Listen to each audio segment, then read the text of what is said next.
یو یو سنت ګیرو ته متوجه شو. لږ دا ګیرې پرېموندو اوږدې کو د چا شته نه نو پرېږدو او چې د چا شته نو چې اوږدې کو د چا چې اوږدې شته دی نو داسې پې لاس راکاږئ وایي الحمدلله او د چا چې نشته دی داسې لاس راکاږئ وایي استغفر الله.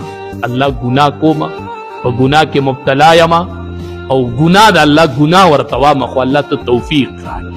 نو چې په مخ لاس راکاږي او ګیره دې نه یا لنډ نو په هره پیره وایي استغفر الله. مطلب دا دی ته ځان ملامته کړه ګناه ته ګناه وایي نو مونږ ګناه کو ګناه ته ګناه او چې د چا اوږدی که نه موټی یي هغه چې لاس داسې راکاږي وایي الحمدلله شکر دی الله چې په مخ مې دا ولاړه ده.